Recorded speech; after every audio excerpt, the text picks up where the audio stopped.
अभी तो 2 हफ्ते भी नहीं हुए थे हमें चंद्रमा पर लैंड किए हुए कि हमारे वैज्ञानिकों ने पूरी तरह से स्वदेशी सूर्य मिशन 2 सितंबर 2023 को लॉन्च ही कर दिया।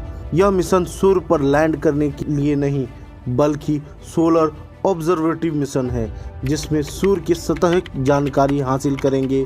चलिए जानते हैं इस मिशन की डिटेल्स इस वीडियो में।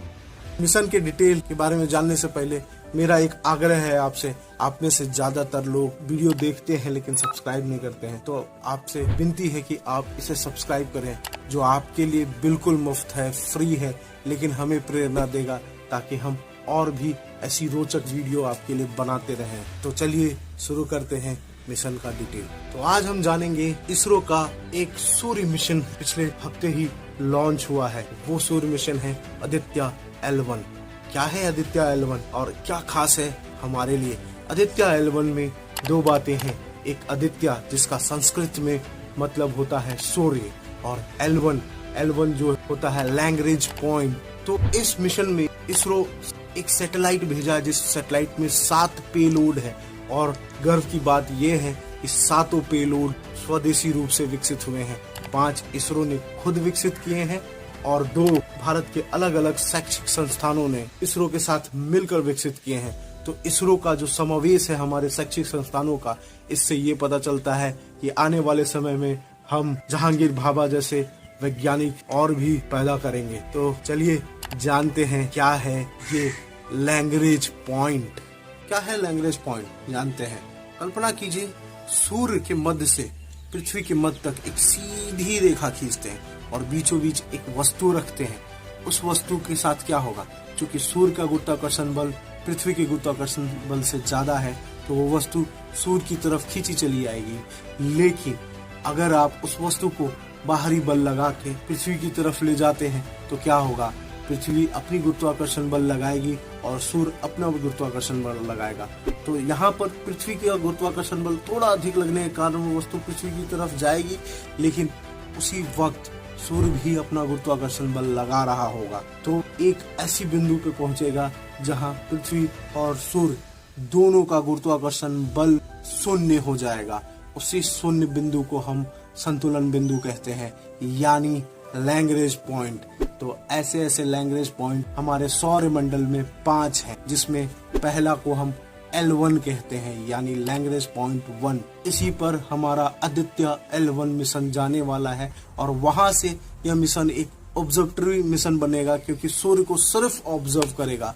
तो चलिए जानते हैं L1 पॉइंट को क्यों चुना गया। लैंग्वेज बिंदु पर जो रणनीतिक स्थान है वो यह सुनिश्चित करता है कि आदित्य L1 सूर्य का निरंतर और निर्बाध दृश्य बनाए रख सकता है। यह स्थान उपग्रह को पृथ्वी के चुंबकीय क्षेत्र और वायुमंडल से प्रभावित होने से पहले ही सूर्य विकिरण और चुंबकीय तूफान तक पहुंचने की अनुमति देता है। आदित्य L1 सूर्य से लगभग 1.5 मिलियन किलोमीटर दूर है। जो सूर्य और पृथ्वी का डिस्टेंस है उसका 1% भी नहीं है, यानी लगभग 1% है। और आदित्य L1 इस दूरी से सूर्य को लगातार ऑब्जर्व करेगा और हमें वहां की जानकारी देते रहेगा। तो चलिए जानते हैं सूर्य के बारे में। आखिर सूर्य में ऐसी कौन कौन सी रहस्य हैं जिसको आदित्य L1 अध्ययन करने निकला है। सूर्य एक गैस का विशाल गोला है और इसमें पृथ्वी की तरह अलग अलग लेयर्स होते हैं, यानी परतें होते हैं। जैसे पृथ्वी में कोर होता है, सूर्य में भी कोर होता है। सूर्य का सबसे भीतरी परत को हम कोर कहते हैं। कोर सूर्य का 20 से 25% ही हिस्सा होता है, लेकिन यह इतना गर्म होता है कि कल्पना से भी परे है। तो कोर का जो टेम्परेचर है यानी तापमान है वो लगभग 1.5 करोड़ डिग्री सेल्सियस गर्म होता है, और इसमें हाइड्रोजन के एटॉम्स फ्यूज होके हीलियम बनते हैं और न्यूक्लियर फ्यूजन रिएक्शन होता है। इससे इतनी विशाल ऊर्जा उत्पन्न करती है कि 1.5 करोड़ डिग्री सेल्सियस की गर्मी पैदा कर देती है। और कोर के बाद होता है हमारा रेडिएटिव जोन। रेडिएटिव जोन जो है वह 3.5 लाख किलोमीटर चौड़ी होती है, यानी मोटी होती है ये परत। और अगर इसकी तापमान की बात करें तो 70 लाख डिग्री सेल्सियस तापमान होता है। इसके बाद आता है हमारा कन्वेक्शन जोन, जहां तापमान फ्लक्चुएट होते रहता है। तो चलिए जानते हैं कन्वेक्शन जोन के बारे में। कन्वेक्शन जोन की जो परत है ज्यादा डेंस नहीं होती, यानी ज्यादा मोटी नहीं होती है। इसकी जो निचली परत है उसका तापमान 20 लाख डिग्री सेल्सियस होता है, और इसकी जो ऊपरी परत है जहां फोटोस्फीयर और क्रोमोस्फीयर होता है उसका जो तापमान है वो घटकर 6000 डिग्री सेल्सियस आ जाता है। ये इतना तेजी से ठंडा कैसे हो जाता है, इसी का तो अध्ययन करेगा हमारा आदित्य L1। तो इसके बाद सूर्य का जो बाहरी हिस्सा होता है उसे हम कोरोना भी कहते हैं, बीमारी वाला नहीं। सूर्य का अपना एक बाहरी प्लाज्मा होता है जिसे हम कोरोना कहते हैं, और कोरोना में मैग्नेटिक वेव्स और सौर तूफान होते हैं, यानी सोलार वेव्स, जिसके कारण सूर्य का तापमान फिर से गर्म होकर 20 लाख डिग्री सेल्सियस हो जाता है। तो चलिए आगे जानेंगे आदित्य L1 सूर्य की किस किस भाग का अध्ययन करेगा।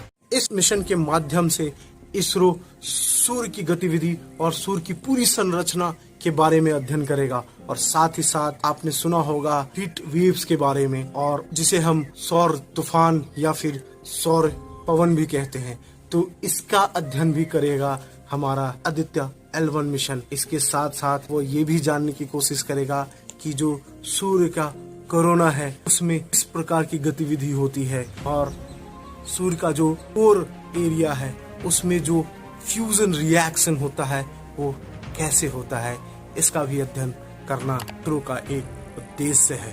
तो इतना कुछ इसरो कर रहा है, और आप जो हैं एक सब्सक्राइब भी नहीं करते हैं। अगर हमारा ये वीडियो अच्छा लगे लाइक कीजिए, दूसरों का ज्ञान इस वीडियो से बढ़ाना है तो शेयर भी कर दीजिए। तो आज के लिए इतना ही, ज्ञान से भरपूर था ये वीडियो। तो मिलेंगे अगले वीडियो में जो आपके ज्ञान चक्षु को बढ़ाएगा। टाटा बाय बाय सब।